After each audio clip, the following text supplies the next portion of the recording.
Welcome to Hops News, the trusted source in beer culture news. Here's your host, Jay Brew, with special guests, the Hoppy Mommy, Lucky, and Mash. Hey, welcome to another episode of Hops News. And I'm just going to be very honest and frank with you. Shit's dicked up tonight. Don't be surprised. Hence our folks. 8:10 start. Yeah, don't be surprised. Not dicked up in the good way. Yeah. Oh no. Hey, it's as usual. We're a little bit behind schedule tonight, but we'll definitely get caught up. We appreciate you guys hanging out and joining us tonight. It's going to be a great episode, though. We've got some great guests lined up for you guys, doing some amazing stuff through beer. So I'm pretty jacked about what this episode is going to be.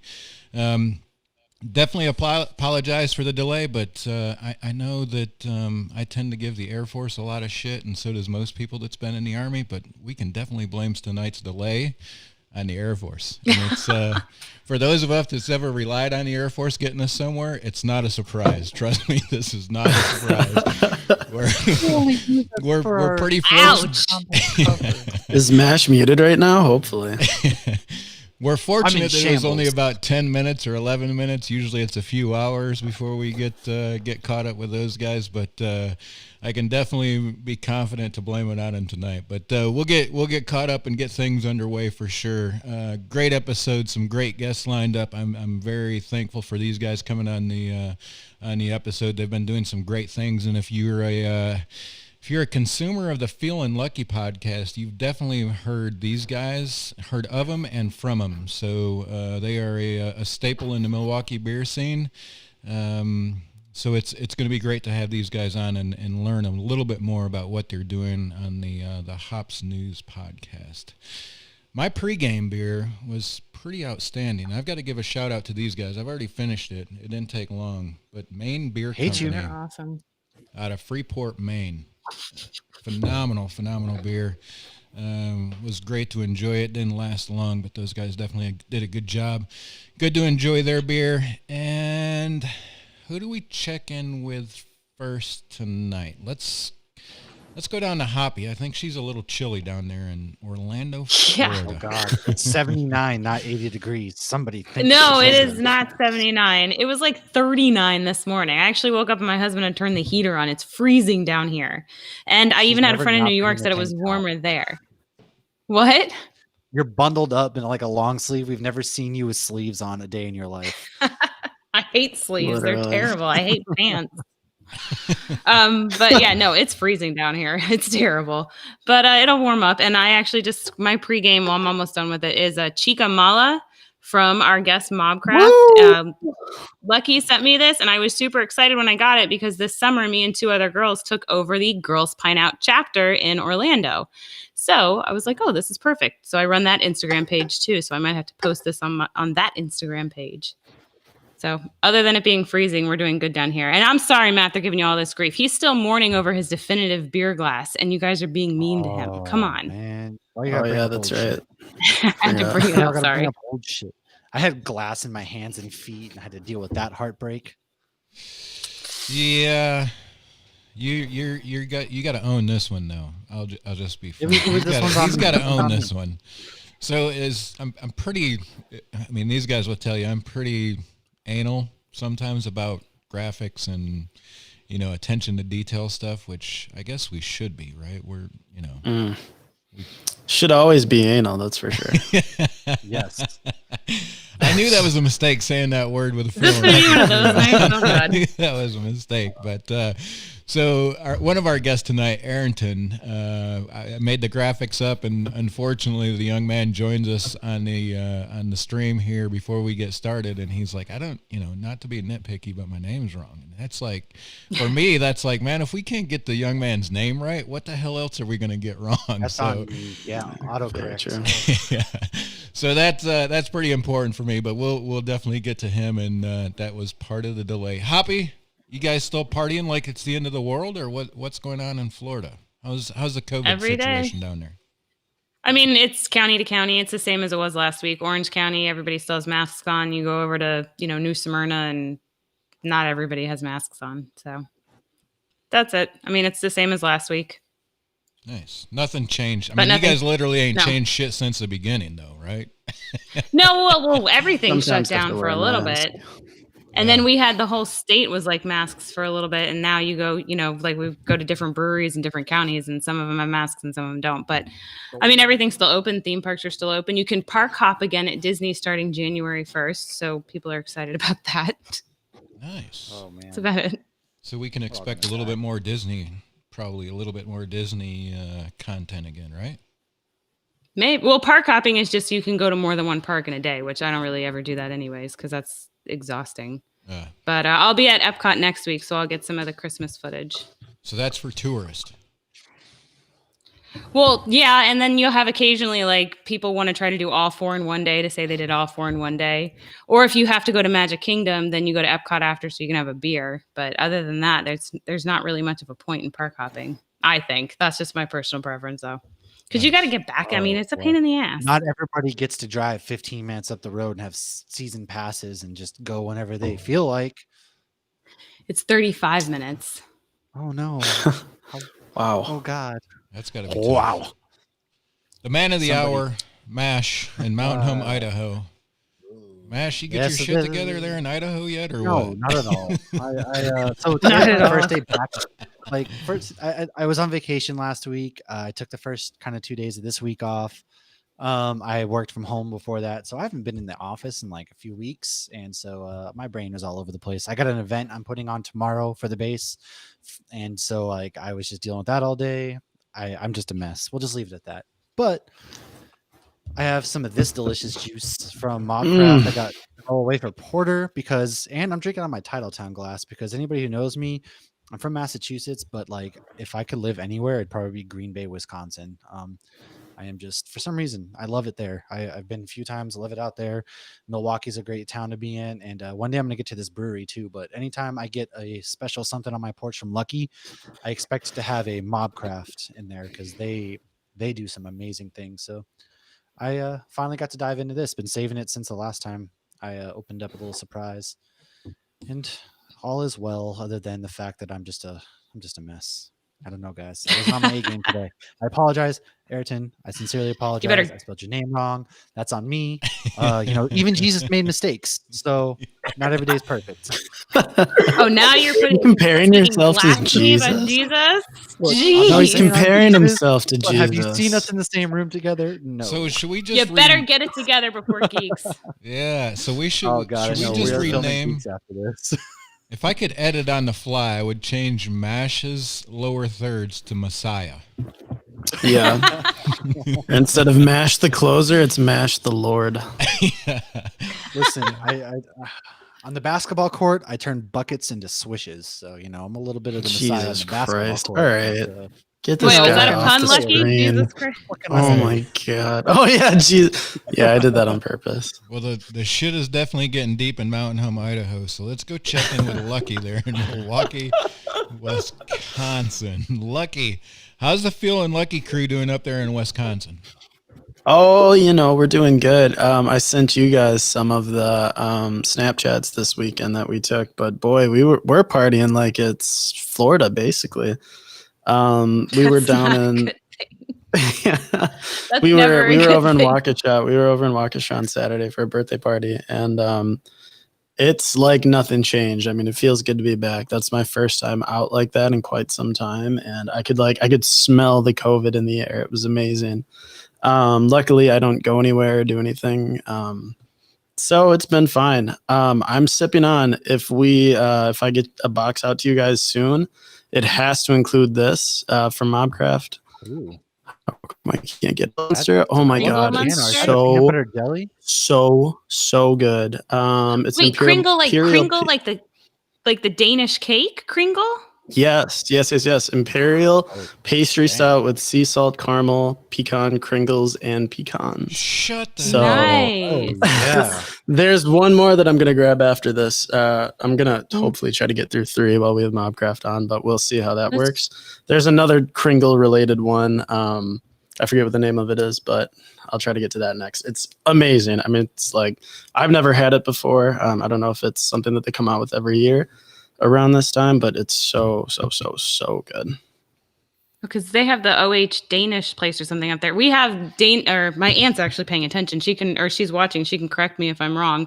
But we order Kringle for Christmas every year because we do all the Danish traditions because it's the only heritage we can trace back to another country.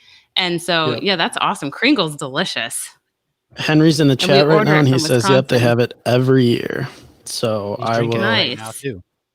Yep, I'll try to get it out to you guys, or I'll for sure pick some more up before it's out of stock. But I've got a couple of them in my fridge right now, so it's my first time having it. It's fantastic. Great with Kringle. Now you got to get some Kringle.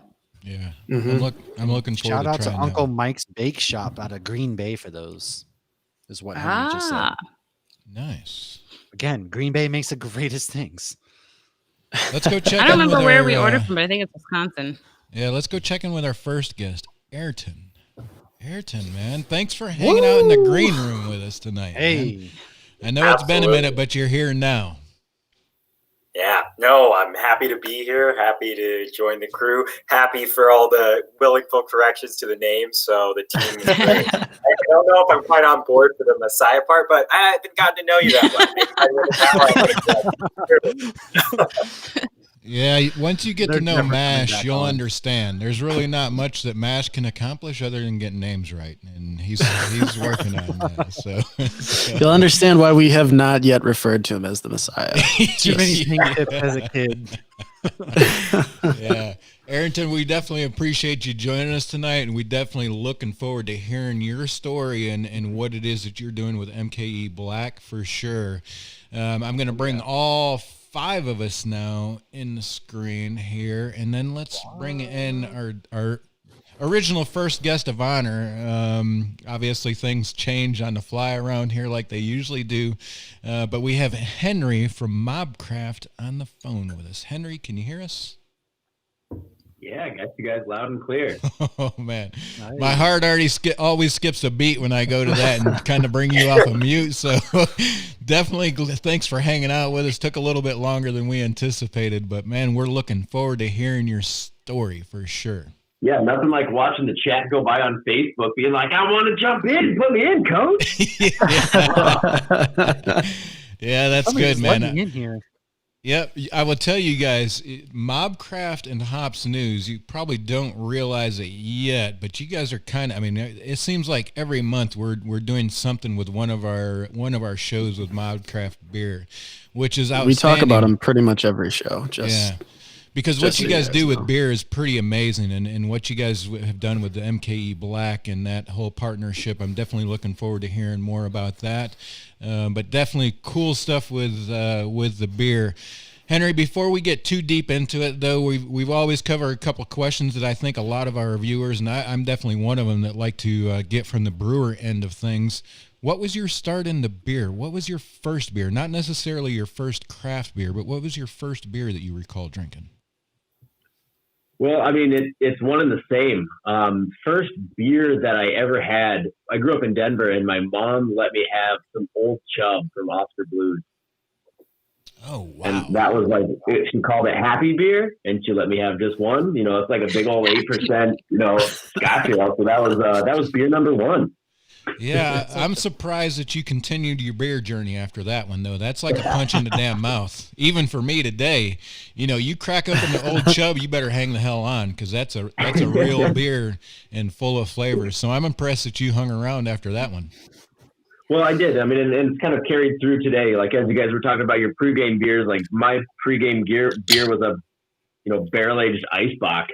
Whoops. Ooh. Nice. Yeah. Hey, are you sure your last name isn't Freeman? Yeah. That sounds like something that Hoppy would have drank at a pregame. Is a pretty heavy beer, but yeah, that's awesome, man. So how did you fast forward, make it a real short story, obviously, but you go from Old Chub to now MobCraft Beer. Fill us in there. Well, I think I turned 13 next. And he started a brewery right then. It was amazing. Started the brewery. No, I kind of fell in love with entrepreneurship, running my own business. I started a skateboard store up in high school. Graduated high school, went to college, studied entrepreneurship in college. Had to decide if we were going to get fake IDs or try and go buy ingredients from the homebrew store. So we did both. Fell in love with brewing beer based off of that. And, one thing led to another. Simple recipes. Went to, picking up mint from the garden and throwing that into a big stout. And got to the point where we were brewing we had 9 beers on tap in our college basement. So it was more than a hobby at that point. We were making 75 gallons a weekend. Where did you go to college? It's like, hey, Wisconsin. That's all you have to know. Oh my goodness.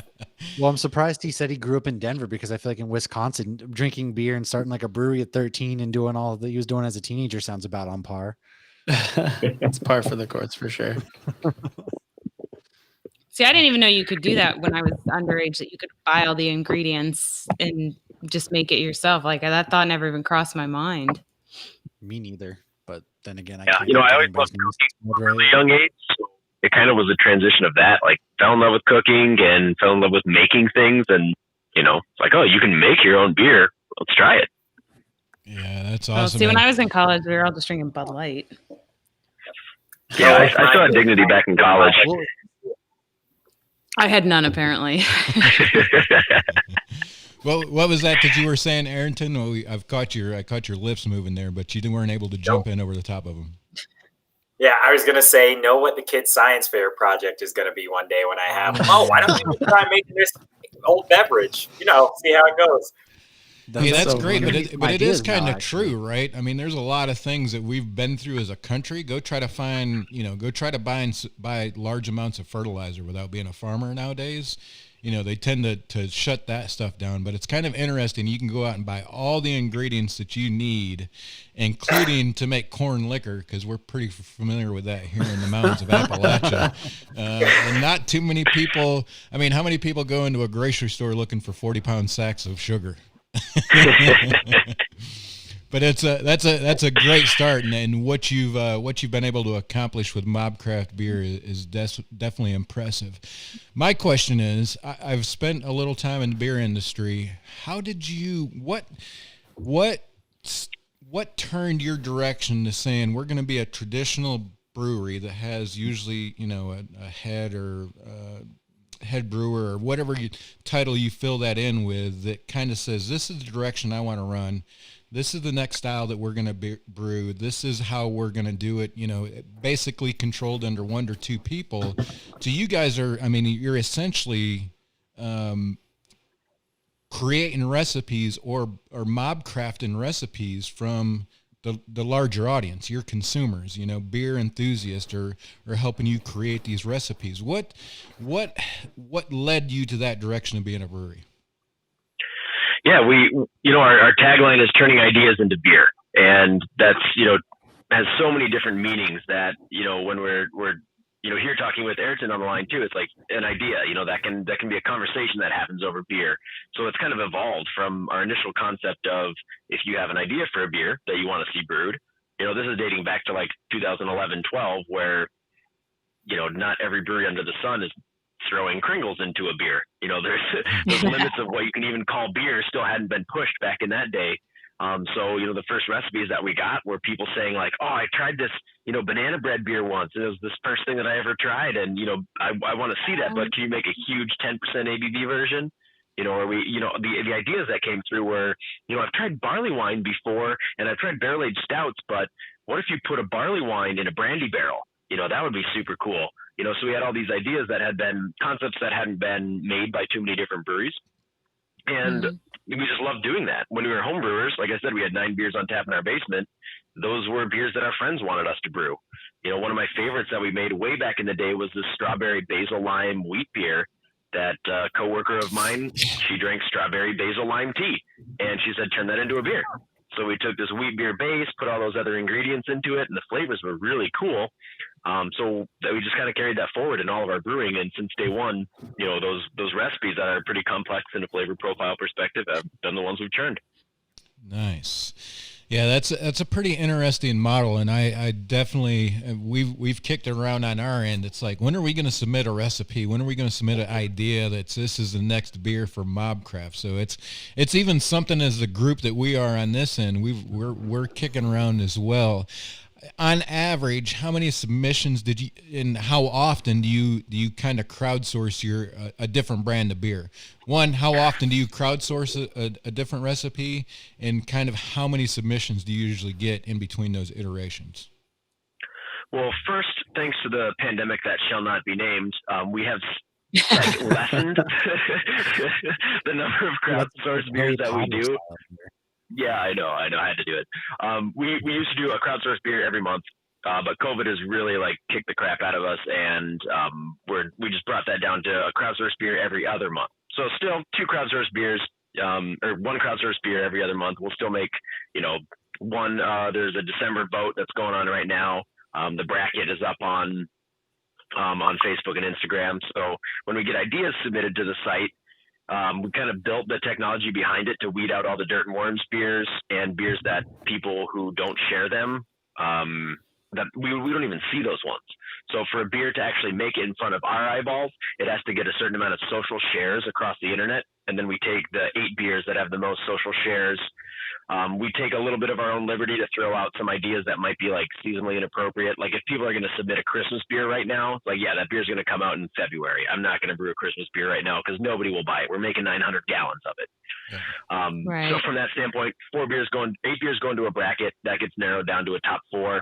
And then people vote with their dollars. They say, if this, I want this beer to win, I'll pre-order some of it. If it wins, charge my card and send me some of the beer.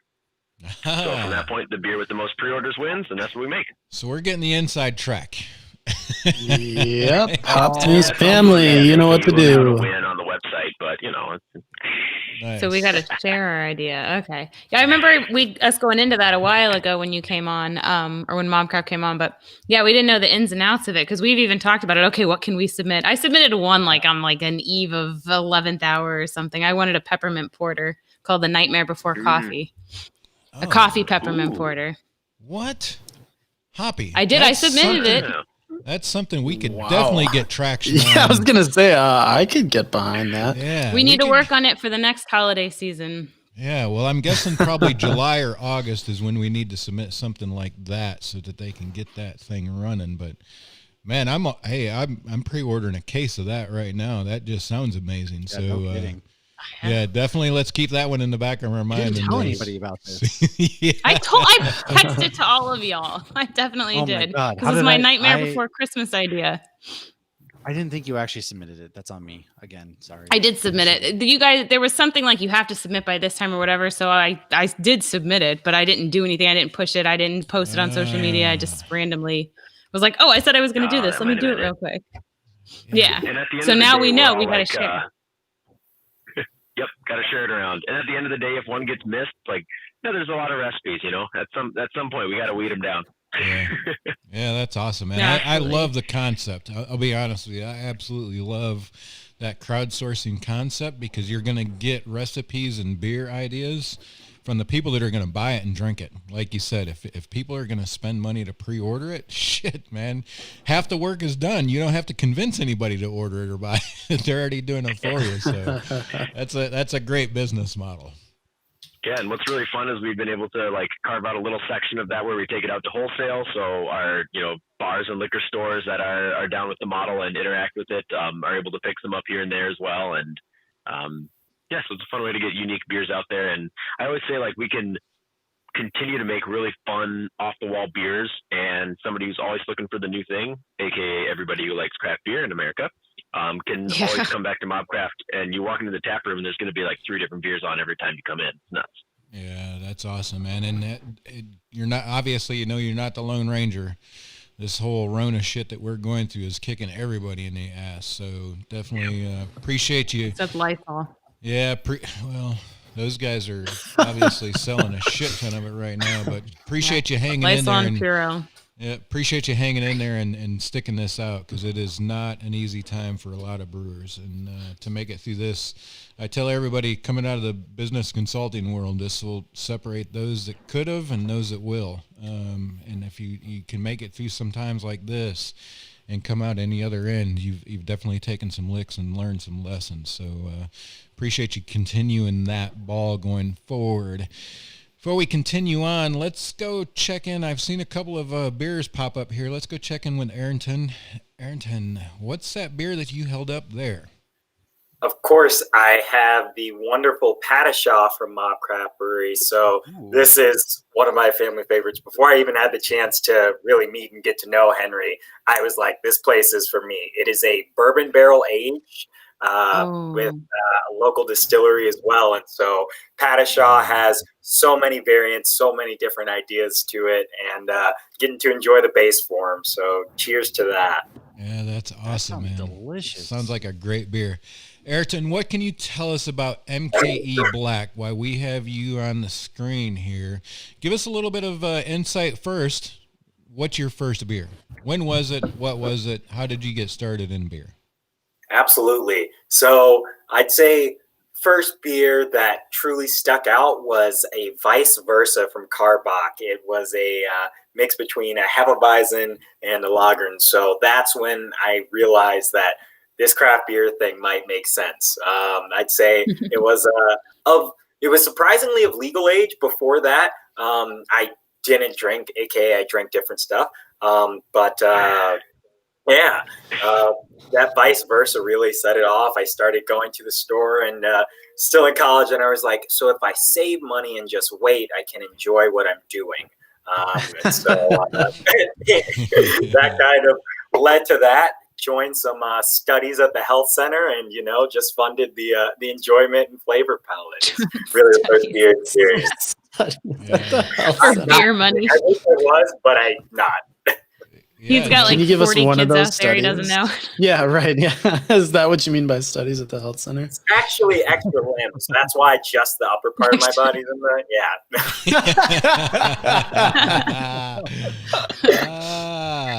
That's good. Yeah, for sure. So tell us a little bit about MKE Black, how you got involved, what's your involvement, and what the organization is all about, because we've heard a little bit about it on some of our previous shows, especially with Feeling Lucky.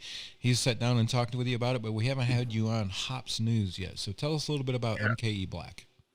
Absolutely. And so MKE Black was first, MKE is the abbreviation we use here in Milwaukee. It was started by 2 Milwaukee natives, Rick Banks and Paul Wellington, who knew each other growing up and then came together as adults and just identified there are so many Black-owned businesses in Milwaukee, and it is the hardest thing in the world to find any of them.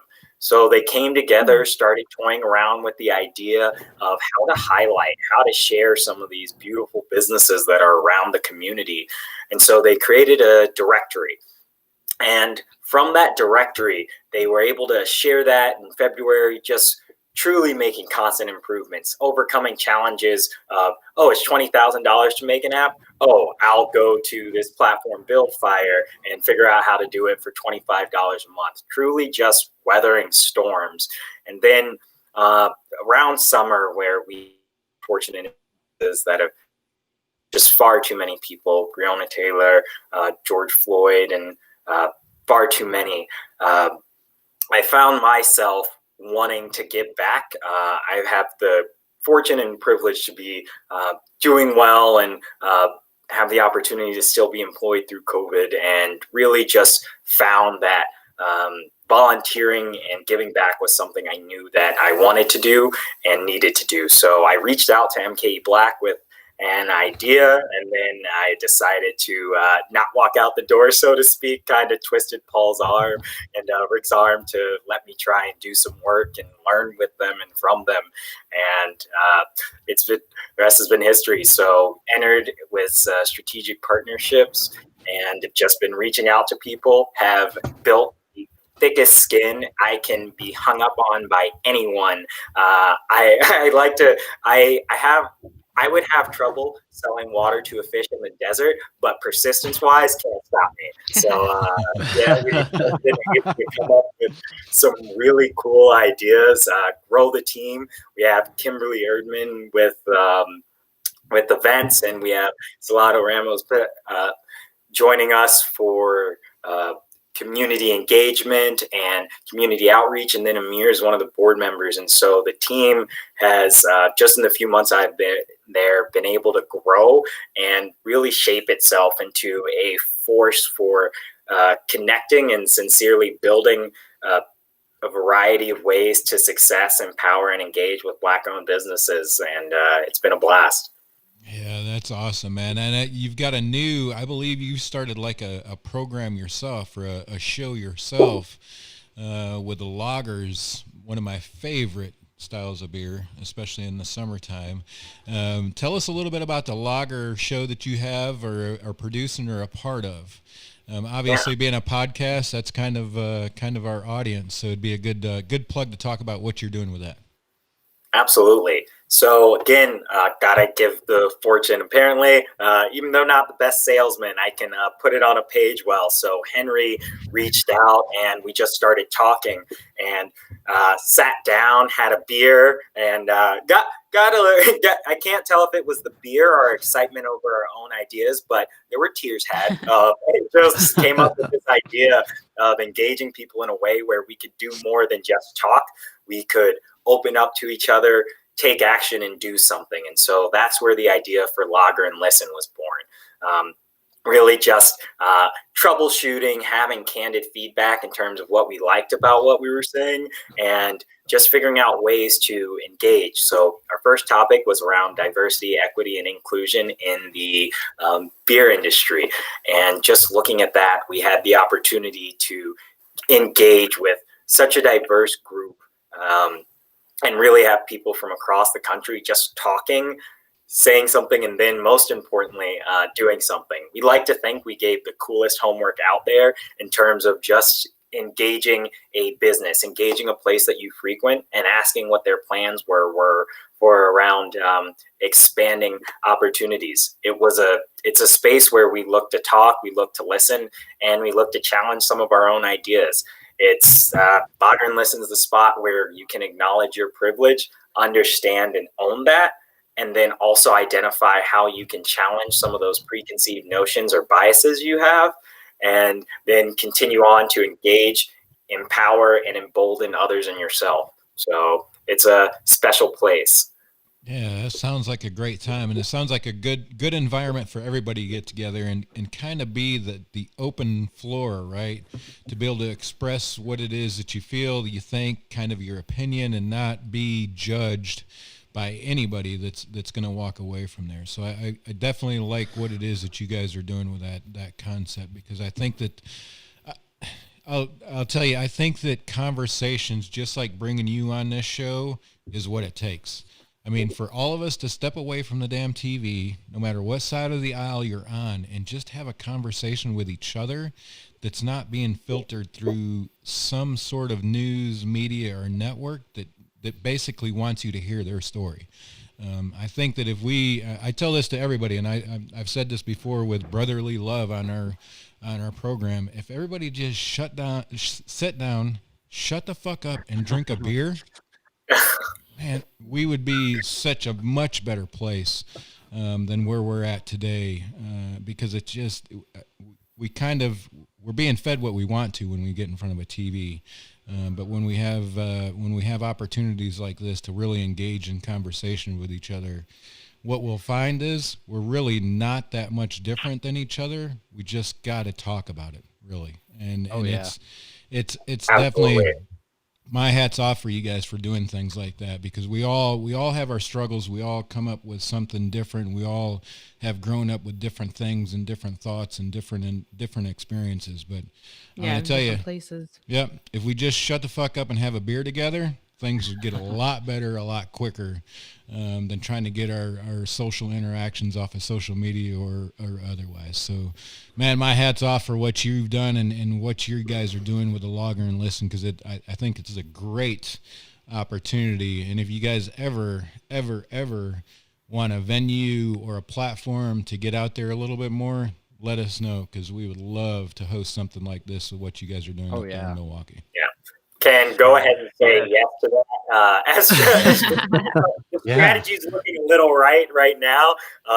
We would love to. We'd love to have more people at the table. I want to take the time to invite your audience right now to join us. It's not meant to have barriers. It's not, well, this city will figure it out. This area will figure it out. It's all of us just talking. And I couldn't have put it any better in regards to just grabbing a beer, taking a chance to listen. And no one wakes up each day, puts on their clothes, and then goes outside like, all right, today I'll be an owl or a shark. Like, we're all just people. Like, that's what we got to be a shark. Yeah, we all have like the. I wish I'm not saying if we had the opportunity to do it. I don't think any of us would be. I would be flying or swimming somewhere. I imagine. I'd like to think I'd be a predator, but we'll see. But yeah.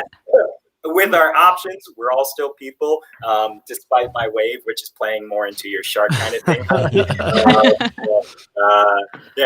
We just have the chance to talk and listen and really just understand and figure out how we can collaborate and connect, because it makes the beer taste that much better and the conversation flow that much smoother. Yeah. Hey, Aryton, speaking of collaborations. Speaking of collaborations, who are some of the guests you've had or have coming up, just so we can pump me up a little bit, because I feel good about your next guest. Yeah, absolutely. So we've had some local owners. So Royce Lockett, owner of Skybox Lounge here in Milwaukee. We also had Tania Fisher, who's worked at a variety of venues and is truly, I would say, honestly, just from learning her background, a staple of the beer industry here in Milwaukee. The next session, we actually talked around investment. And so we had Jason Fields, a state representative, and Dana Guthrie, a investor and angel investor at Capital Gateway Investment. And so coming up, we'll be working and collaborating with a group, Beers Giving, which I have to go ahead and throw. Ever heard of them? They've been wonderful, but we'll be working with Danny Culver and taking this thing worldwide. Nice. Gonna be crossing oceans. He's awesome, guys. We're so excited.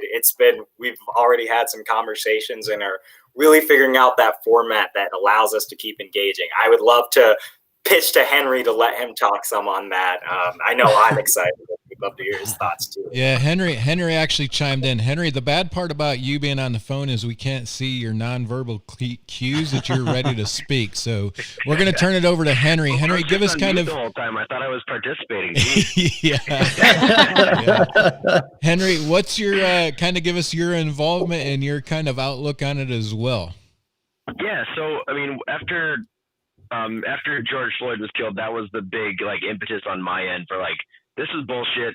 I'm like up until 3 a.m. with our, marketing crew, like making a stupid fucking statement on the internet about how wrong it is for somebody to get killed. And, it's like every business is pressured to make a statement. And that's all well and good, but do something. Nobody is doing things, right? And even like panels. Great, go listen to a panel and be full of joy that you heard some great news, but fucking do something. So when Aryton was like, we're doing homework, we're assigning people homework at all these logger and listen sessions. And even if 2 people do the homework, that's one thing that we have to realize is, in our society, we do the things that are easy. And if a couple people at a time go forward and actually execute on something that is bettering our world, you got to count that as a win. So when we first launched Lager and Listen, our first session was, focusing on what was closest to home. We started out by working with people in the, beer and bar worlds. And then we bridged out to a topic that I knew a little bit more of, which was entrepreneurial financing. So we had some VC firms that were there to just talk about the racial disparities in raising capital. And then we got connected through Lucky to Danny and talked to her over at Beers Giving and wanted to partner up for our December 29th Lager and Listen Volume 3, which I posted the sign up form in the chat. And we're going to talk about the racial and gender division in beer. And every time that I get a chance to talk with some of the panelists who are going to be on these episodes, the things that hit my ears are just dumbfounding. Like I can't believe it. To the point where, like, hey, I'm a Black woman who owns a brewery who's trying to get some money, and my credit limit is 1/10 of yours as a white dude with a beard, and I know way more than you. I have a degree. I just came straight out of schmuck school and said I want to open a brewery, and it was hard, but in a relative term compared to being, acted against like racially, it was a walk in the park for me. And that's just something that can't happen in our world. Like, I am ready for the day that we don't even have to have this conversation because it's just a thing of the past. So I think, if MKE Black and MobCraft can be the microphone for this voice and continue to hold these conversations, especially in different silos, like that's a super important part that I don't want to just stick to the beer world and talk about beer with beer people. I want to meet somebody through somebody and say, hey, beer is just the thing we talk over. Yeah. MobCraft is just a microphone for a voice that knows actually what's going on, and let's sit down and talk. Let's have a discussion, and then let's, have a little bit of homework to go out into your community and do something that's going to make a big or even a small change. And if we keep at it, hopefully we'll see some change. Yeah.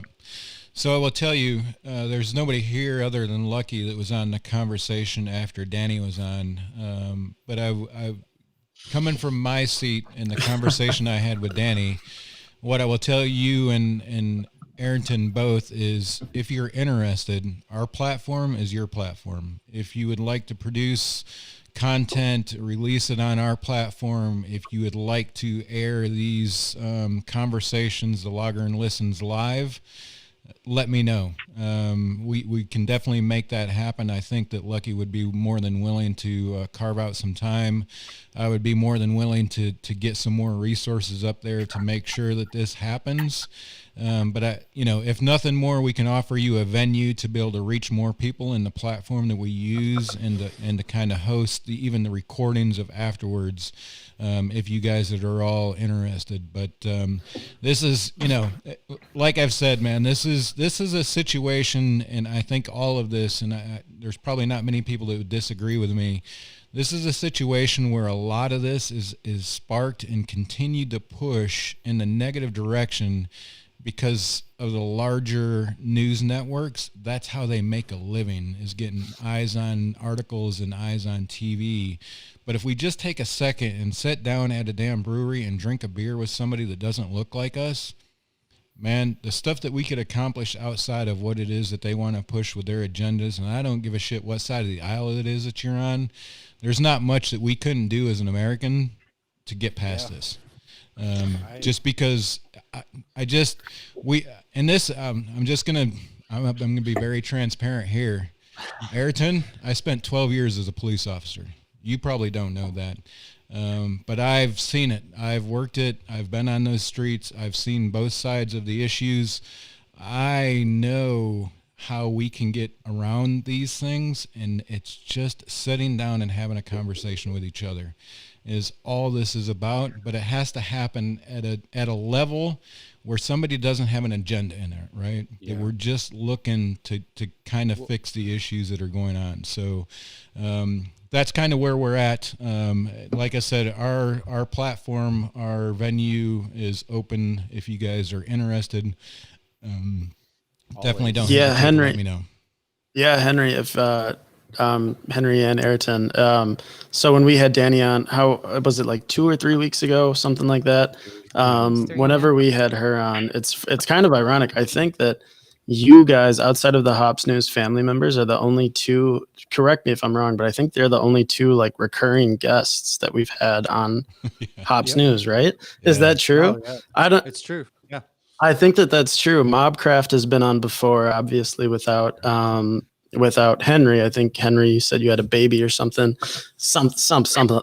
that. So you weren't able to make that episode. But then Danny's been on twice, and then outside of, we've had a couple of Hops News family members that have been on a couple times. But with MobCraft and then on their own. Yeah. Bottle Share doesn't count. We're basically intertwined with Bottle Share. We're basically with Bottle Share here.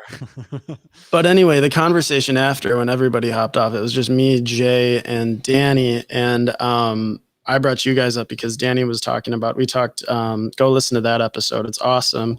With her and, was it Victoria or Veronica? Veronica. Veronica. Yeah, Veronica. Holy shit, I suck tonight. Get it together. Anyway, it was a lot of that type of conversation, and I immediately thought of you guys and what you guys are doing with Lager and Listen. Jay's been talking about trying to get a little bit more of because it's a very pertinent topic, I think, in the craft beer community. Exactly what you and Aryton and the Feeling Lucky crew talked about when we were at MobCraft. It's awesome what you guys are doing, and so I brought you guys up, wanted to get you guys hooked up with her, and it's really cool. So that's kind of, I'm not going to say I apologize or anything like that, but I talked to Jay on your guys' behalf, hoping that you guys could get hooked up. So it's very cool. It's very cool. Love you guys. And I'm just hoping that, as we continue to run these, we can continue to grow more and more people that want to tune in for them. We do them through that RSVP link that I sent out. So, if people fill that out, we decided early on to keep them closed because we didn't want people to be shy of, I don't want to say the wrong thing. I don't want, me doing something wrong to be posted all over the internet and live forever. So, if it's felt like we've had some more authentic questions come through and some better dialogue than, when people are sitting there thinking, whatever I mutter out of my mouth, I might get, pinned for and lose my job or whatever the hell it might be, because that's what happens when you say something stupid on the internet. Or not even stupid, something that, might be taken the wrong way or is true the wrong way. Don't. I think there might be more instances in the future when we have more like, roundtable discussions where it's 4 or 5 thought leaders that are just debating topics with their voices that hey, this is my voice publicly, this can be my voice, and I think that'd be a very fun platform to partner up with you guys and get something like that going.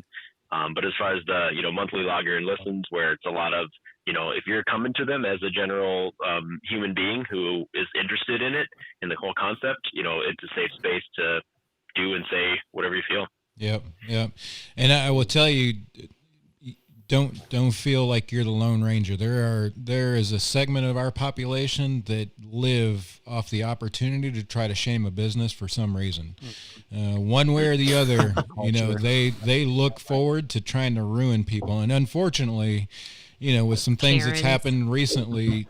I was going to say Karen things. Cancel culture thing that's going on. Yeah, the whole cancel culture. I mean, we've lost some great people in some amazing positions just because of something they've posted or said, or maybe it was insensitive towards one way or the other. But I just, I think if we can create an environment like we have here on what we try to do on a weekly basis, that people are just true to who they are. And, unfortunately, there's some people out there that grow up and never have to deal with these situations. You know, there's a large percentage of our population that never know the other side of the aisle or the other side of the street. I wasn't waving for me. Sorry. I realized a wave, but it's because I do have a story about this.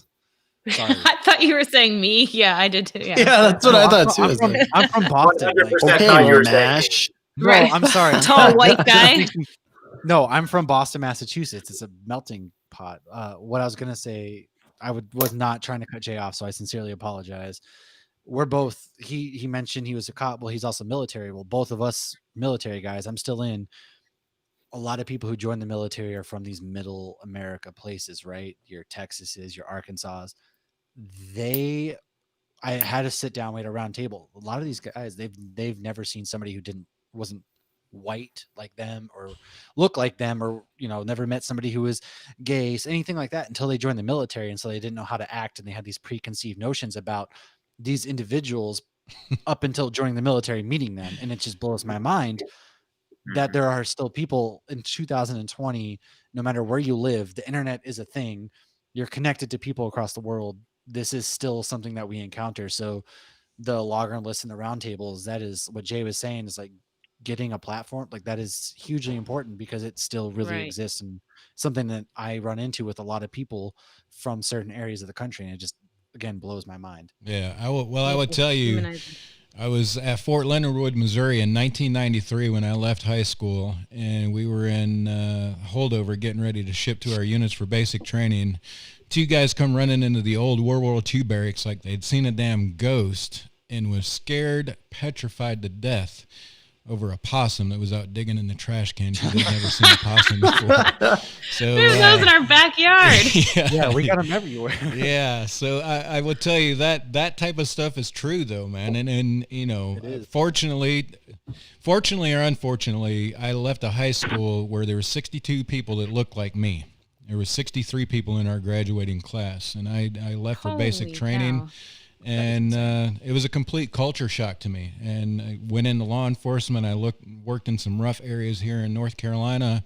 But I can tell you one thing that I always told everybody, and one thing remains true today. We all put our pants on the same way in the damn morning.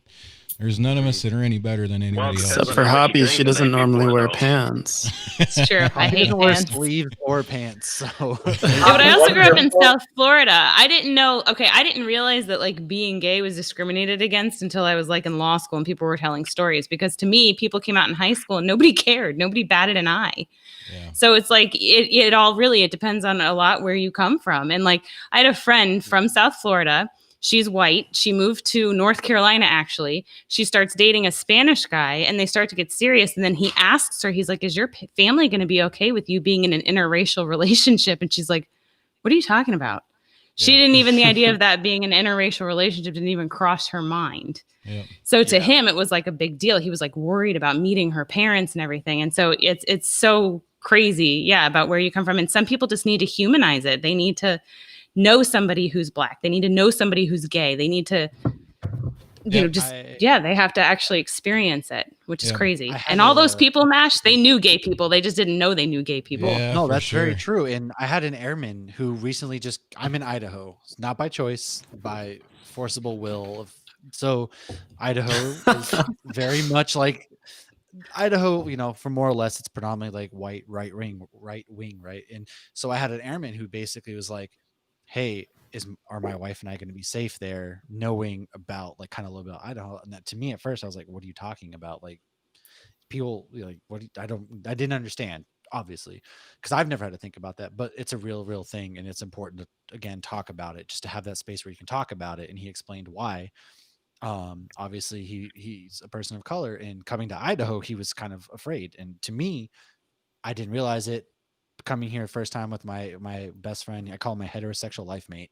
He's black, and he would get weird looks, but to me, I didn't realize it until he would be like, yeah, these people are looking at me weird. So unfortunately, it's a thing that we have to deal with on a day-to-day basis. And it's, again, opening up these avenues to talk about it more, which is kind of the only shining light, if you want to spin it in a good way, of 2020, is that maybe we're talking about these things more and putting more of a light on them, so that way our future generations can get educated and we can kind of stray away from these problems.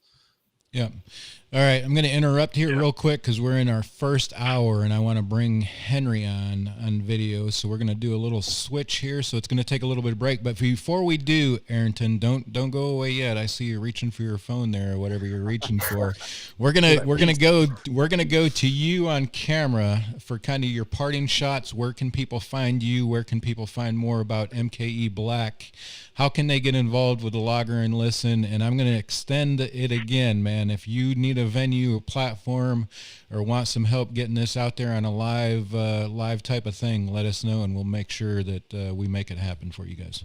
Yeah, absolutely. I can say we'll definitely, Henry and I will put the brain trust together and figure out that kind of avenue because again, it's all about collaborating. And so you can find us at mkeblack.org. There you can see some of the amazing work that's been done to set up the directory, some of what we have going on. For those of you in Milwaukee, we're actually doing a gift box fundraiser with different levels to support local Black-owned businesses, and you get a variety of goods, everything from to custom candles, to soaps, to some other fourth thing that is honestly, there are like 14 different businesses we're really excited to be working with. And just keep your eyes open. We're going to be doing things like Lager and Listen at MKE Black. We plan on being the connection hub, those people to connect, to integrate, and really reach out to Black-owned businesses, to businesses that aren't necessarily Black-owned, and just get the collaboration going and build that community and energy around Black people and Black-owned businesses to really see them thrive, and so they can get back and be as much a part of the community as we know they have the power to. So look for us on LinkedIn, look for us on Facebook, on Instagram, and then again, that's mkeblack.org, and you can find us on Android or the Apple store to download the app. Awesome. Hey Aryton, this is Lucky. I know that we have Henry on, but me and you are both brewery owners, right? With New Barons. I saw them promoting. Yeah, I saw them promoting a little package from MKE Black. That's what you're talking about, right? Absolutely, it's the gift box. There are levels ranging from $20 to, if you want everything in the kitchen sink, $250. But those gift boxes, that sale will be going on until December 11th, and so we'd love to have you take part for the local Milwaukee area. But who knows? A couple of years, we'll see how far that spreads. Awesome. This man said candles, therefore I'm in. Aryton, Aryton, we definitely appreciate your time tonight. And if you want to connect with us on the call, go ahead, and I'll put you through on the phone while we get Henry here on camera, so we can chat a little bit more with him. But definitely appreciate your time. Hopefully look forward to collaborating with you a little bit more and chatting with you some more on maybe in the off the air to see what it is that we can do for you guys. Absolutely. Love being here. And I'll definitely join for a bit in the audio, and time for our seamless switch. Yeah. We weren't even going to mention it. While you guys switch, I'm going to grab one more MobCraft beer. So I'll be right back. Thank you, everyone. Take care. I'll be back in audio form soon. Awesome. Audio form. The voice from the clouds. It's the clouds. So I just opened another MobCraft beer. How do you have like 8 of them? I only had 1. What the hell? So Lucky sent me 2, and then this one I actually got at my local Total Wine in Orlando. Oh, I like your shirt. Hey, you got a Beers Giving shirt on. That's awesome. He does. Dang. Nice. I like that one. So I ordered the pink one, and then she came out with these colors, and I was like, damn it, I should have waited. But I found Believe in Beer yesterday in Orlando as well. So I bought a 4-pack to send them some as well. So I had been keeping my eye out for that, and I finally found it. This is great. This is like a farmhouse sour. About us. She cares. I do care about Henry. you. For anybody watching, I'm not Henry. It popped up on the screen. There you go. Yeah, I think we've got set up on the video end. I apologize for those that are watching the live segment. There's a lot of things that I can do in the video feed, but one of those things is edit or set up the scenes. if anybody's a video editor or video, especially a live production guy, the one thing that we don't have the privilege of this software is preview and program. Everything is programmed once I hit go live. So definitely appreciate you calling in to begin with, Henry, and then joining us here in the after hour or the after episode here to get things started even more. Been great to learn about your brewery as we've gone along here. And learned a little bit more about what you guys are doing at MobCraft. I'm actually going to turn it over to Mash for just a couple of minutes because I've got to step away to use the head myself. So I'm going to turn it over to Mash here for a minute. Mash, I'm going to go to you to carry on the conversation. And I've actually got to re-up. I've ran out of mine, but the last one I had, you guys that pay attention to what we do, Dissolver. Rich. Hell yeah. Yeah, we've had some Dissolver on before. I hope this doesn't kick in with my peanut allergies because it was. We're gonna watch the on air. It was very much contain nuts. Should you send us the wife's number just in case? Yeah, the interesting thing is it's a tremendous stout, but look at that. Only 5%. Whiskey barrel fermented. That's weird for a whiskey barrel fermented. Huh. Okay. Yeah, it was a great beer. So I'm going to step away. I'm going to throw it over to Mash. Mash, keep us occupied for a few minutes. You can talk to Henry. Oh man.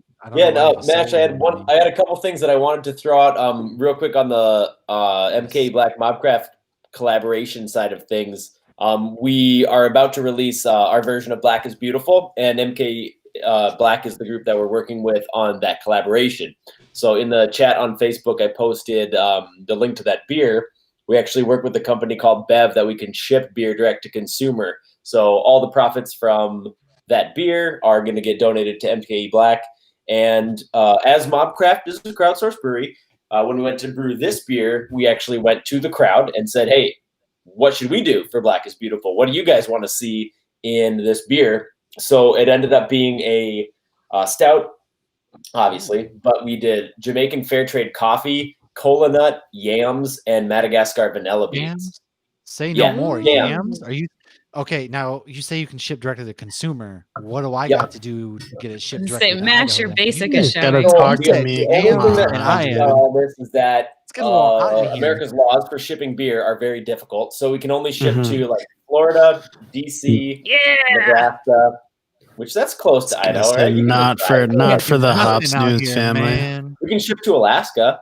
Unless you're in the Hops News family. So not tons of states, but I threw the link up there. I think we still got Kringle Monster for sale on the website too. So there's a lot of fun beers. Wait, up on I can order Kringle Monster and have it shipped to my house? You can ship Kringle. What about Kringle All the Way? That's the second one I had, Henry. Kringle All the Way? Are you kidding me? In the day, man.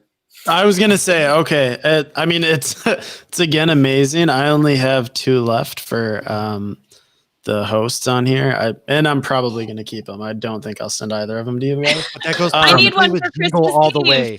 Jingle All the Way is the greatest Christmas movie of all time, and that goes perfectly Kringle with it.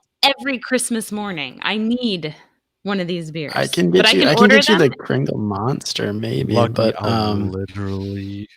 I feel like Dave Chappelle again. Like I'll start a bidding one. I'll start. Yeah, right. I'll start an auction. I'll start auctioning off MobCraft's the last one because I want one of them. I want one of them. Honestly. Do you guys know about the Stout Fest that we do too? Stout Fest. No, I do. They don't. Oh my god! Just not tell us anything. Stouts and sours are that's our jam. That's where we do the best in all the beers that we make. So we host Stout Fest on December 12th, and next Saturday. The Stout Fest kits are pretty sweet. That's where we release Padishaw, the beer that Aryton was drinking. He got because he is super cool. But normally that beer doesn't get released for another couple weeks. Like I'm super cool. So this year we're doing 5 different variants. We've got Jamaican Fair Trade Coffee. We've got Great Lakes Distillery Rye, Great Lakes Distillery Whiskey, Cognac Barrel Aged, and Port Barrel Aged Padishaw. So all that stuff's getting released on Stout Fest weekend, and we've got those kits up on the Bev website as well. We host a virtual Stout Fest where we've got Stout School, Stout Trivia, come on, drink stouts, and all of our brewers are on, and we just kind of have this big-ass Zoom where you can tune in and hang out and drink stouts. Damn yeah. Can I drink? Yeah, you don't remember the end of MobCraft stouts? You don't. Like join. So speaking Well, of I've been stouts, seeing your advent calendar everywhere on Instagram now. Yeah, so I was oh like, damn, my I wish God. I had I gotten that. could not, Henry. The fact that I could not find one is just. I think it was like sold out, or it was close to sold out when we did the interview with you for Feeling Lucky. And I had everybody I know go to their nearest festival foods, and nobody could find it. Absolutely no one could find it. It sold out so quick. So I'm a little sad. But one of our listeners right now, Micah, I just sent him today. We did a beer exchange, and he got the Rabbit's Bounty from you guys. Can you tell us about that quick? Yeah, just because he's on and listening. With the crowdsourced beers that win, we often bring them back. Sometimes seasonally, sometimes just once whenever we feel like it. So that was actually my wife's beer that she submitted before we were married. That's amazing. Recipe number 8 was submitted to our website, and her mom made this wicked carrot cake. She submitted a beer, and he knew she was the one. It's like a Hallmark Christmas movie. Well, we were dating before then, so. But yeah, so we brewed it probably 2013, the first batch, and then brought it back again in 2020. So it's a carrot cake ale. We brew it with walnuts, lactose, like 800 pounds of carrots. Like, talk about, hey, what are we doing today on the production floor? I'm writing this Hallmark movie tonight when we get off. Like, this is going to turn into a Hallmark movie next year. I'm writing this because they need fresh ideas. And I'm obsessed with Hallmark Christmas movies. So Hoppy gave me the idea. It's happening, 2021. Check it. I feel like a couple of you guys got the carrot cake. The Bounties. I did not. Rabbit's Bounty carrot cake ale. I thought I sent it to. If not you, I've sent it to someone whose family before because it's one of my. Yeah, I'm pretty sure. I know I've sent it to some people, but I know I got the batshit crazy was delicious. Oh, the batshit crazy. Let's just talk about all of the great MobCraft beers. Break up. Time out. We've got Aryton, I believe, back on the line. Aryton, can you hear us? Yes, I can. I was going to mention that first, being super cool. The Hoppy Mom translates to manual labor, is how I got that.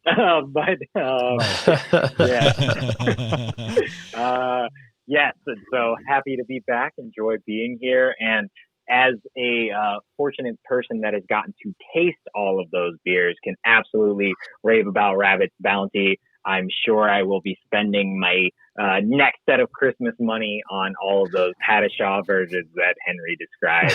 I honestly am thinking about giving him my routing number just so I can cut out. I was going to say, like, Henry, you want all my kids' Christmas money? My kid just had a birthday and Christmas is coming up. You just want to have all the cards shipped directly to you, or how does this work? Like, you just want my bank account number? Do you take blood oath?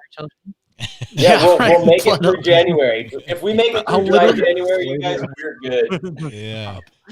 So I cracked open a new beer, and I have to give a shout out to these guys because we had one of their guys on. God, oatmeal cookie. Oh, yeah. Oh hell! Holy shit! I will tell you guys, it says oatmeal cookie for a reason. This damn thing is a glass filled with oatmeal cookies. But I will give you a little peek at the price. We were just talking about this last week. Look, we were just talking about this last week. We did, but you know what? I think exceptions can be made. So that's I let my wife have a glass and now, or a sip of it, and now she's standing over my computer, just over here on my left shoulders, with an empty glass, wanting some. So she's off. Take that. Shaking it like, please, some beer for the poor, or something like that. She hid your EpiPen. She's waiting for that nut allergy to kick in, so she can You guys, for my next beer, I was going to open day 2 because I haven't opened December 2nd yet. Oh my gosh! Nice. You are on air. Open day 2 right now. We're all gonna cry because that's crazy.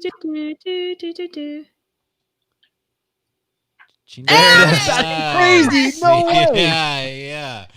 You guys have all had that one. I know that for sure. Yeah, that one is incredible. Oh man. Yeah, awesome. that one was awesome. That was the first beers that we ever did. This was back in the college days that this beer was submitted. So before MobCraft even existed.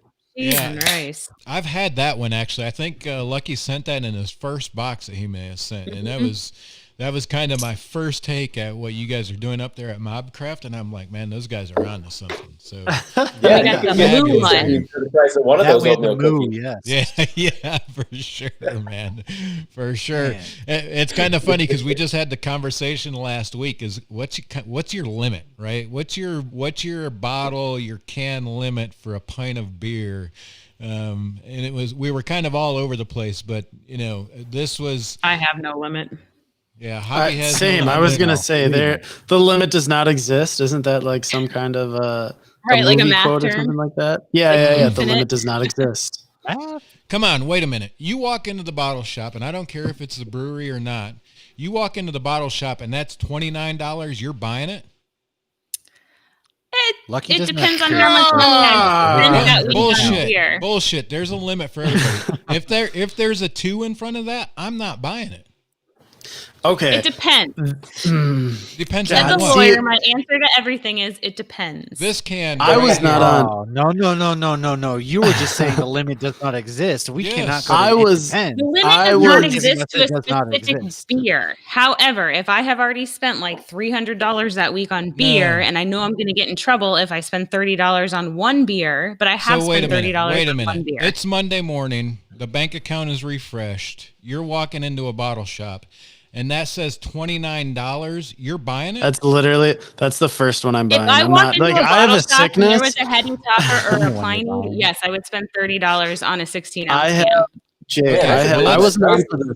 Yeah, let's reverse that though. Let's reverse that. It's not Pliny. It's not Heady Topper. It's not something you've had before. This is the first time I bought this. As a matter of fact, it's the first time I've seen the can. Right? If that had said $29, I'm not buying it.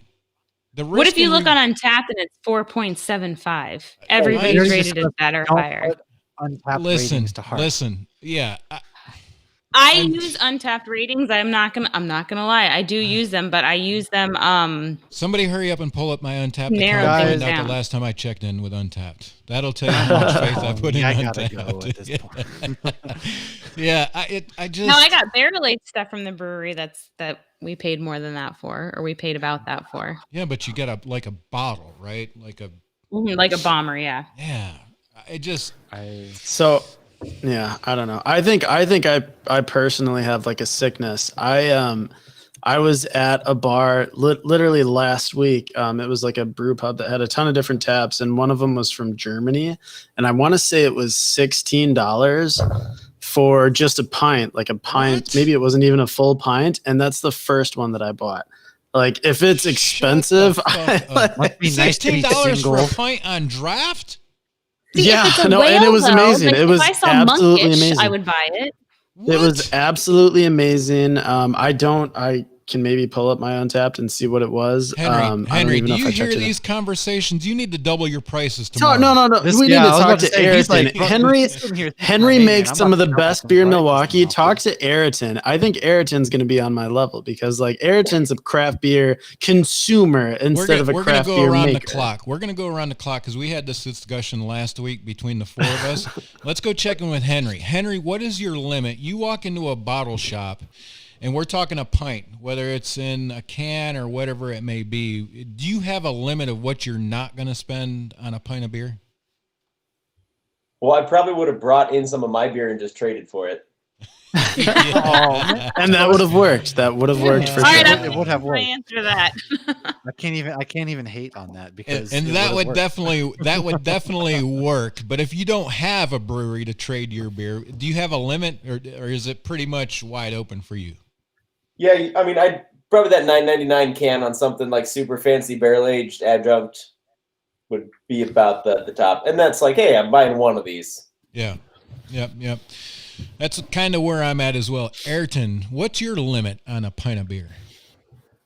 Absolutely. So looking at a pint, if anytime I walk into, like, when I know I'm getting it poured into a glass, I would say, like, I see above like 13, 14, it like gives me hesitation. But for some reason, if it's in a bottle, like I can, if I see $20.99, I'm like, oh, okay, they still get it. But if I saw like $21.05, I'm like, okay, so I need a second mortgage. What is it? Yeah. This is like the Price is Right. He's like, I got it. Exactly. You just got to bid right. It's I'm with Jay Brew. And once I see that too, it starts to hurt. Like it really does. Yeah, it's amazing, but I will tell you that the thing that I appreciate about it, I'm glad to see brewers that are getting that type of price out of their liquid, right? I mean, the margins for your everyday beer in the grocery store are not great for the brewer, but man, if you can get, I mean, even a $10 at a pint in a can, if you can get that out of a can at retail, you got to be doing pretty good to get in those guys' hands to begin with. So I'm definitely grateful to see that for brewers and to be able to get those type of price tags.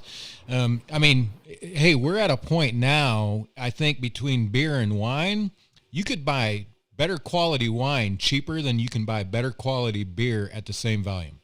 That's kind of where we're at. So it's pretty impressive to kind of see us getting there and seeing these guys get that kind of recognition, because we all know that brewing beer is not cheap, and it sure the hell isn't easy. And to get market penetration where you can put a bottle of beer on a shelf like that at that price tag, I mean, if you're getting it, man, my hat's off to you, because you're doing something pretty amazing out there in a space that's pretty damn crowded to begin with. So it's pretty cool that people are able to do that with their brand. So my hat's off to them. Not to say that I'm always going to be the guy, the first one to carry it to the cash register, but I will be. I promise. I will be. I promise. I'm right behind you, Lucky. Yeah. No, I have limits. Cheers, Hoppy.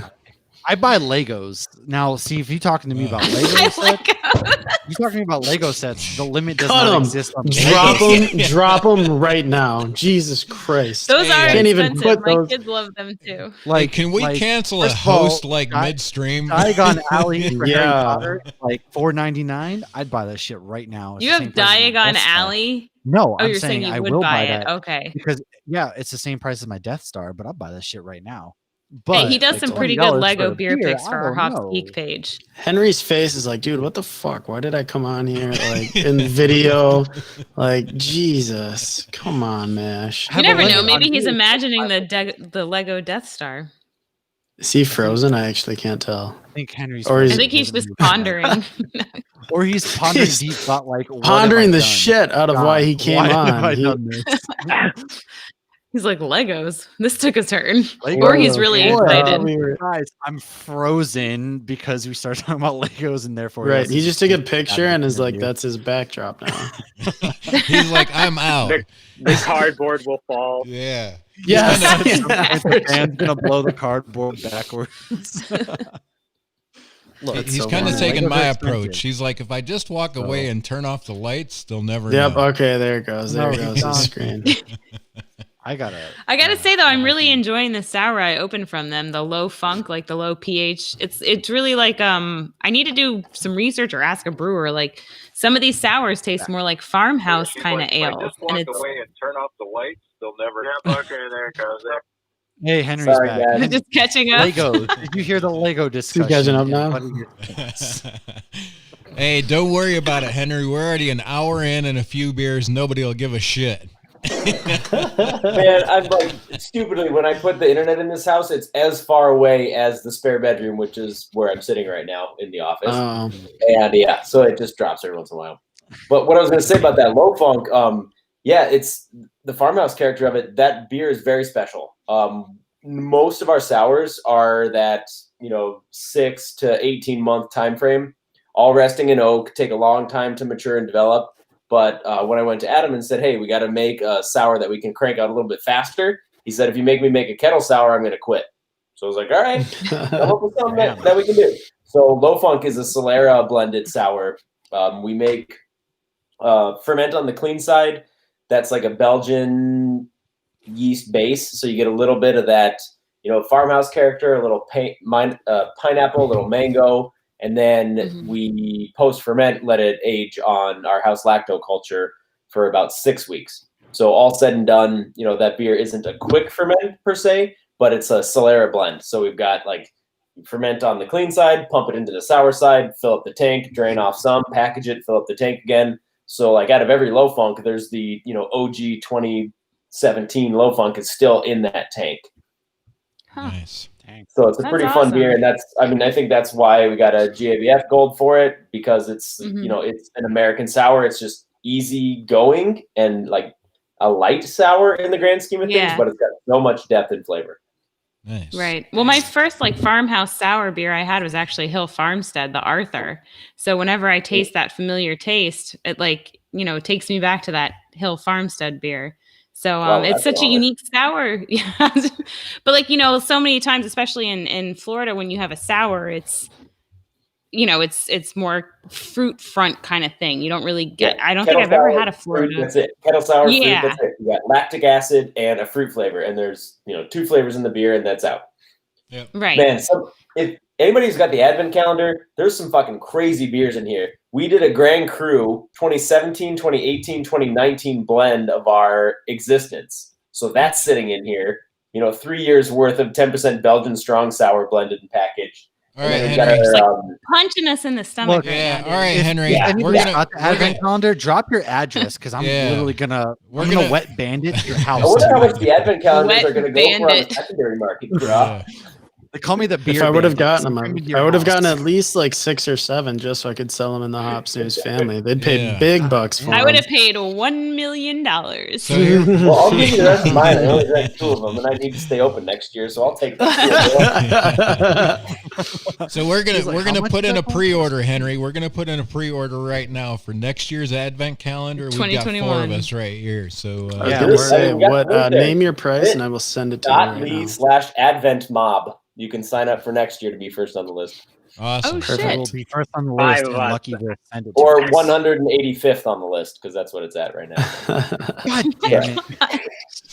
And we're only selling like 186. So good All right, luck. Hoppy, I'm putting it out there. Sell 170, but Hoppy, I'm going to put it out there now, Hoppy. You're in charge of signing up all 5 of us, because I did hear Aryton on the phone there say put 5 of us. So make sure you get 5 names on there, and we'll make sure that we get it taken care of. So make sure you. That's right on top of that, Rose. Future me. I don't care how I get it. That's a future me problem as long as I'm on the list. Yeah. Just get me on that list. I will tell you, but I joined a pretty popular whiskey bourbon advent calendar last year by probably a name that everybody's seen on Facebook and all the social medias, and it was the most disappointing $400 and some dollars that I've ever spent on liquor. Was like just Johnny Walker, and I got a Lego advent calendar back there. Captain Morgan so far.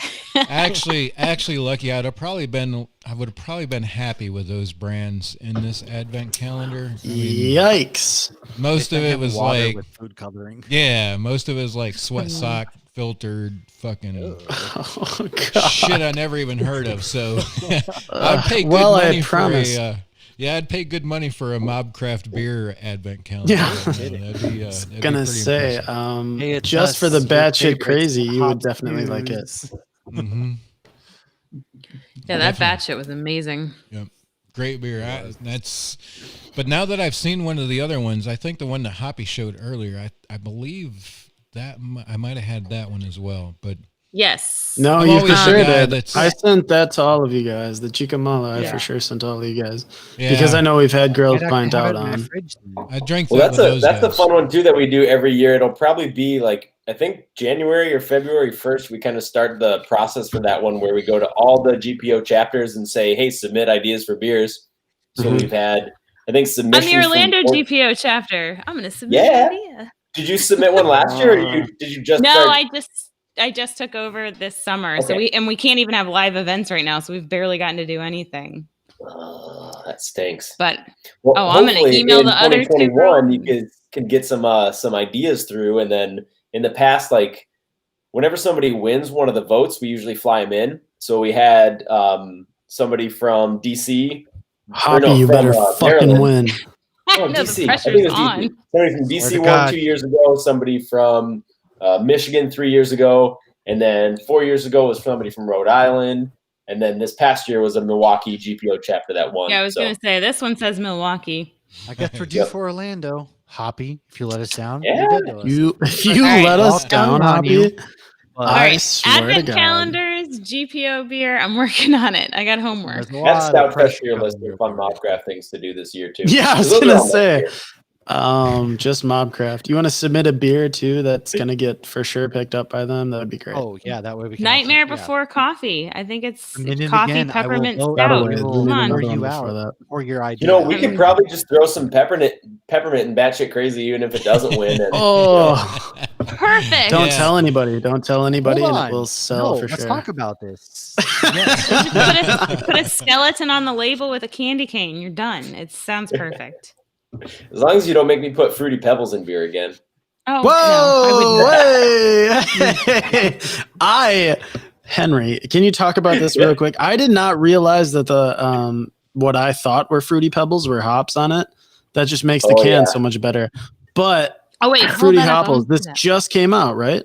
Yep. So the little That was things the are last hops? Crowd Burst beer to come Yeah, out. they're hops. The little Fruity Hopples. pebbles, Fruity That's Hopples. adorable. We literally mashed in Fruity Pebbles. Amazing. Yeah. I like it a lot. I think I'm just like a basic. Out, Hoppy. He wouldn't have had to mash. No, in Fruity it's Pebbles. very tasty. It's very, very tasty. The thing that for some reason, like I get headaches when I drink garbage sugar, which is basically anything that comes out of a cereal that you put into beer. So it's like, oh man, I take one sip and I'm like, oh, fuck, I got a headache again. So I have like a week a month where I buy a box of cereal and I just eat that for breakfast. So I'm still at that age. I was gonna say, so the Fruity Pebbles. I ate Fruity Pebbles too, but it was just to take the promotional photos of that beer. I'm just gonna take a page. I'm gonna take a page out of the Feeling Lucky. Have you seen Lucky? Garbage sugars where is it? are a thing. That is literally what the peak male body looks like. Okay. Yeah. I don't have it. I don't have it. I'm trying to find it. Garbage sugars are what Lucky lives off of at this point. Hold on. Early to mid. Can you guys hear this?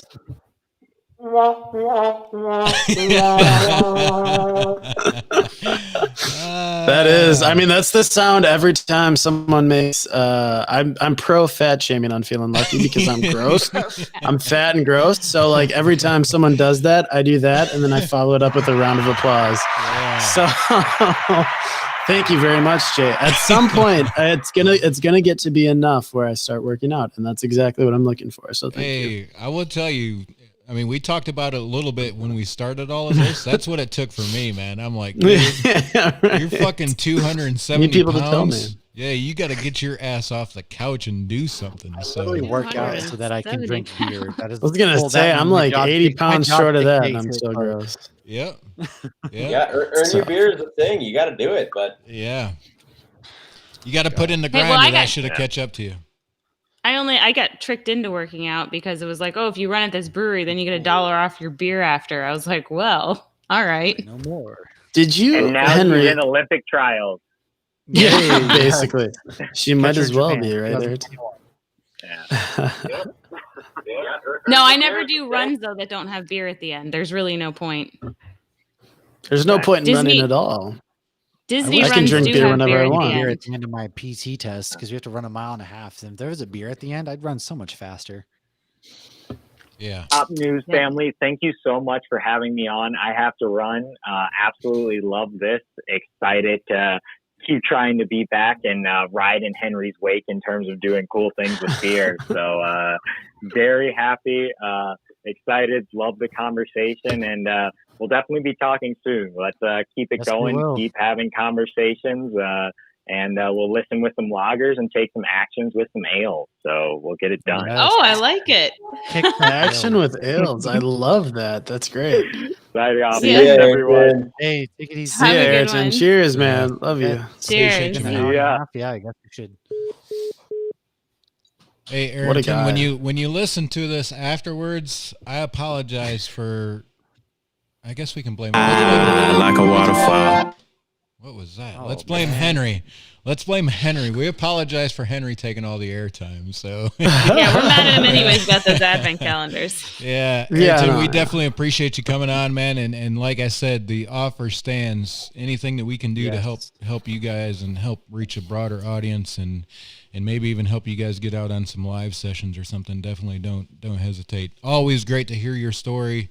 It's great to see young men like you stepping up to the plate and doing the things that you're doing. So my hat's off to you, man. And if you ever make it to North Carolina, I owe you a beer or 12, or man, let's throw down and have a great night. I hear Asheville better has a fucking great invite beer me. scene. Yeah, I hear word on the street. Who knew? Yeah, I hear Asheville. I'm in. Yeah. So what else can we ask Henry while we've got his undivided attention tonight? If you're in the, still got some people in the Facebook group or the Facebook page streaming. If you have any questions for Henry, go ahead and drop it there in the chat and we'll get it to you. Share us, like us, subscribe to us there. Always appreciated. Henry, what questions might you have of the Hops News crew? Oh my gosh, I didn't know you were putting me on the spot. Jeez.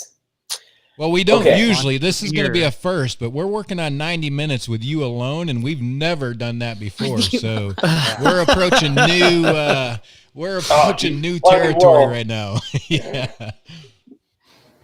You're like, Buddy the Elf, what's your favorite color? Okay, so my question is going to deviate from the beer world altogether. I know this is about hops and news, and this is neither hops nor news, but any of you guys whiskey fans out there? Oh, yeah. Like whiskey barrel-aged. Well, okay, that's it. All right, I got favorite some in my whiskey pantry right now. or whiskey barrel-aged beer of this year that you've tried? Ooh. Don't What start did I with have? me. I did Hold have on. one. Oh. Shit, I don't know. We're just going to go there was straight to Lucky, because you said don't start with me. Damn it! Oh boy. No, just kidding. Yeah, you can go first. What did I have? Give me. Oh, you're muted, Jay. Okay, Henry goes first. I don't know. What do you want? My favorite whiskey of this year that I have tried is a whiskey from Driftless Glen in Baraboo, Wisconsin. Ooh. I have not had that, but I have not had that, but I've been to Bear. I I've also got actually it for like recently after the birth of our daughter, so I was super happy and excited about that as well. But still, best whiskey that I have tried, best new whiskey. So I will tell you, I will share this one. One of the best new whiskeys for me is Defiant. He's got one right there. Yeah. there it is. So you're not sitting on the MobCraft patio right now? No, don't you guys have that like at the MobCraft patio? Maybe not. No, obviously, because I would have drank it all. Yeah, Henry, if you don't have one by now, you should be able to get them up here or get them up there where you are. It's distilled here in North Carolina. If you can't get them, let me know. I'll be sure that the U.S. Postal Service gets some money with some shipping and make sure we get one out to you. But that's kind of that is one that I learned about a couple of years ago. Very, very small distillery, but doing some great things. Those guys make some great liquids. So that's mine. I'll answer that for Henry there. I know that's probably a way out there in the left field one, but it's a good one, man. Let me know if you can't get it up there, and I'll get you some. I will. Oh no. I don't know. I gotta look at my fridge. I don't know because I don't really drink whiskey, but I love barrel-aged beers. So I know I've had rum. I know I've had bourbon. Ooh. I know I've had a whiskey one, but I just can't think of which one. I love whiskey. Well, bourbon is whiskey, but whiskey's not bourbon. Because I have like barrel-aged stouts in my fridge. Flag Hill, and it's a distillery out of Lee, New Hampshire. They make really good bourbons. That's my favorite. So I had recently. You guys will probably kill me for bringing up a Johnny Walker, but I had a Johnny Walker Double Black. I bought a bottle of it just because it's Scotch. Is it Scotch? It says it's Scotch whiskey. I don't know. I'm not prolific enough to know like what the difference is between that and whiskey or that and Scotch. I don't like. Is there a difference? I don't know. Two main things. You've got your Isla Scotches, which are like Lafroig and your super peaty, smoky Scotches. Okay. So if you get down with like hospital floors and Band-Aids and that kind of flavor, that's where you're at. Love it. One of my favorites. And then you've got your Highland Scotches, which that's going to be, less on the peaty front, like to no peat at all. Okay. Yeah, see, I have no idea. I had the double black, and that I don't want to say that's my favorite of this year, but that's like recency bias because I had it like 3 weeks ago, I think, and it was really good. And I think it's I'm gonna call it a Scotch when I have it because I have, whatever. I'm just gonna call it a Scotch, so like people think I'm fancy. But yeah. Now, you said that you had the whiskey after your kid was born, because I can tell you the first beer I had after all 3 of my kids were born. All right. Ooh, do that, and I'm going to grab one more beer. Answer, and I would love to hear. All right. Well, Matt and I are going to have to hop off in a minute because we're recording Geeks tonight, and we only get one night off because we have kids. First kid was 2003. I had a Bud Ice. I was 20. I was underage. My second one, I had to wait for somebody to bring it to me. Oh, I did. And I wasn't even old enough to buy it. Somebody had to bring it to me. My second kid was a Bud Light. I walked in straight from the hospital, opened the Bud Light, and it tasted like candy. That was 2012. The last one was 2017, and it was a IPA from a local brewery called Ocean Sun. And they sadly closed a year and 2 months ago. But I had joined my husband and I were going back and forth about having a third kid, and then we decided we weren't. So I joined the brewery like membership club where you get like a growler and a shirt and a refill every year. And then 2 months ago, he's like, yeah, let's have a kid, and we get pregnant. So I barely made it to fill up that growler at the end of May. And that was the first beer I had after I had Logan. So I can answer that question. Those questions. Jeez. You always remember your first beer after you took a 9-month hiatus. Cannot relate. My wife probably could, but I cannot. Josh didn't drink when I was pregnant, or I would have punched him in his face. I would have been so angry. And he knew that. Is that a thing? Where the husband didn't drink. Well, he could have shot heroin and I would have been fine. But if he had had a beer in front of me, I would have lost my mind. Wait a second. Hold on there, Heisenberg. Boy, that's a little much. What? I don't know what I just walked into, but Jesus Christ. Cut it off on beer, but you know what? We're doing speedballs. We've gone from beer to whiskey to speedballs on Hops News. So yeah, that's a downhill battle. I mean, I think we should probably end it before we get any worse, you guys. Yeah. What's after speedballs? I honestly don't know. Well, he didn't do one. I'm just saying he could have, and I would have been okay with it before he had a beer in front of me, and I would have cried. Damn. Awesome.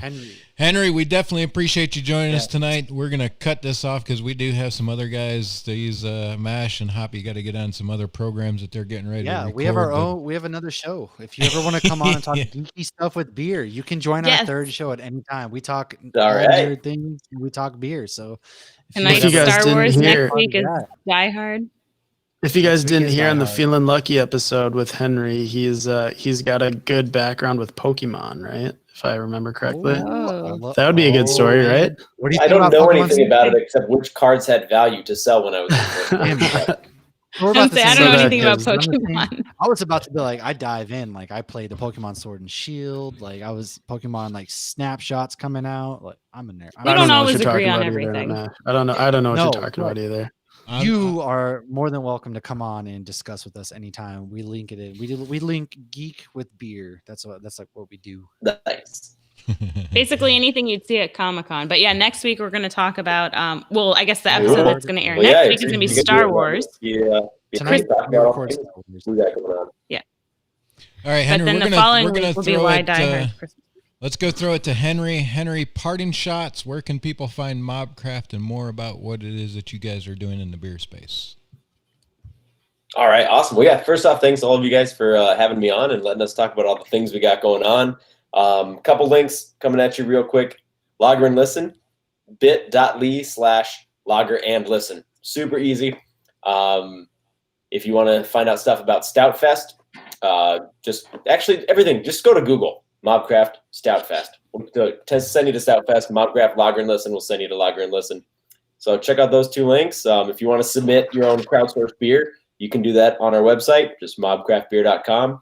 And then if you're in any of the states that we can ship to, Florida included, head over to mobcraftbeer.bev.com. And you can see all the fun stuff that we got up on there, from Stoutfest kits that are coming down the pipeline to mixed 24 packs of MobCraft and each one of the new beers we come out with. So, your words, they cut like knives. Hey, Henry, we Yeah. There we go. There we go. Henry, we Why are definitely. there so many different knives on my desk? I don't know why. Yeah. Jesus Christ. Look, I thought I left my That's emo the stage spare behind, bedroom? but here I go diving back into it tonight. Yeah. That's Well, awesome. you really need to cut things at the brewery. It's always, pallet wrap. There's just so many things to cut that there are just knives and Sharpies in every pocket of every pants on the top of the washing machine. Just all over the place. Cut Yeah. things at breweries or my feelings. Yeah. Well, Henry, we appreciate you joining us, man. We appreciate you being a part of Hops News. You feel like family by now, man. As much as I've heard of your life story and everything that you have going on up there. As much as I bring you up, Henry, don't let them confuse you. It's for sure me bringing you up all the time.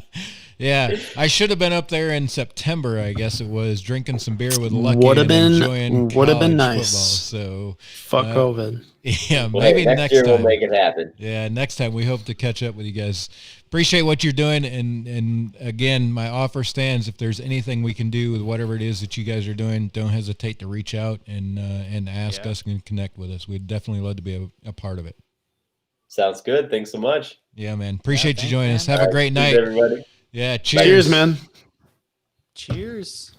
Cheers. I got all the beers. All the beers. Hoppy's got all the beers. Look at her. Oh my God, love it. Awesome. What a Right, guy. now I gotta go pour a Star Wars beer and pee. I know I got gotta to go pee. find a beer and I got to pee and I need to say hey to the wife because she's just got home and All right, well, let's get Guys. parting shots from you guys real quick. Mash. Oh, we're I still thought we were live. off air. Oh, Yeah, God. we're still live. We just cut. Jesus Henry, so Christ. you two are amateurs. This It's is not been my best day. It's not been my best day. There will be better days ahead. Next week I will be a whole new man. My parting shots is if you're in Mountain Home, I drank Blue Pit Blood Orange Rye IPA tonight. They're a new brewery. Check them out. Veteran owned. Henry, thank you so much for coming on. I love MobCraft even more now, and can't wait to actually get there and have a beer with Lucky. Hopefully, all you guys, Henry, at the actual brewery. Check us out, Hops Geek News. We just dropped it. We drop our episodes every Monday. Check out the IG at Hops Geek News. Our latest episode was Doctor Who Christmas. Tonight we're recording Star Wars Holiday Christmas specials. And if you were a baby of the 70s, or 80s, or 90s, you know all about the Forgotten Christmas special, which you'll learn about tonight. So yeah. Cheers. Forgetting Christmas special. Let's go check them with Hoppy. Hoppy, Oh, yeah, you are. parting shots. Where can people find you? What do they got to look forward to? The Hoppy Mommy on the IG or the Untapped. And yeah, Hops Geek News. We're doing our Star Wars Christmas tonight. Next week is all about why Die Hard is a Christmas movie. We're having a lot of fun, and I can't wait to get up to MobCraft when I win the Girls Pint Out contest. And then you guys Fucking have to pay to better. fly Jesus. in because they're gonna fly me in. You So better. that'll be really fun. I'm gonna try my hardest. I'm gonna email the other girls tomorrow, and we're gonna start working on it right away. And I'm gonna get advent Please. calendars. And those are my parting shots. And now I need to drink some water before I start drinking again for Geeks. me too. Cheers. Man, hey, I'm just going to tell you right now, this episode of Geeks is just going to be a shit show by the time you guys get done They drinking. usually are. We listen back. We're like, we don't even remember saying this. Right. So it's entertaining to listen to it. I for sure brought something up in the chat a couple of weeks ago about one of your episodes, and Mash had no idea what I was talking about. And I was like, bro, I'm pretty sure.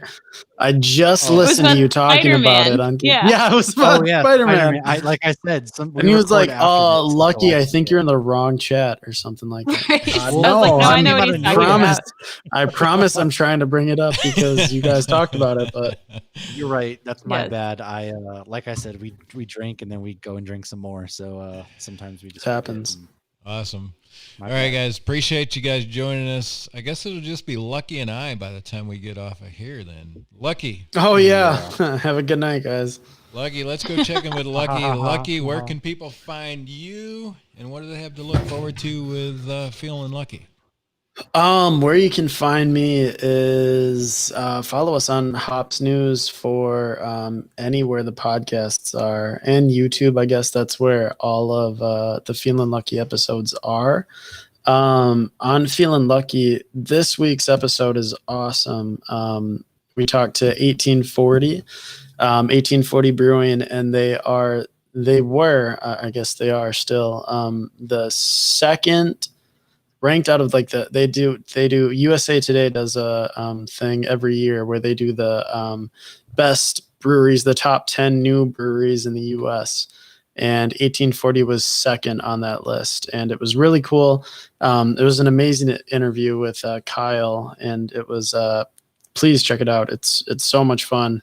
Having them on. Where else can you find me? I think that's it. Follow me at Feelin' Lucky Pod on Instagram, or just follow Hops News. You guys are good about sharing all of the stuff that we have going on. But yeah, I mean, it's so much fun. We're having so much fun.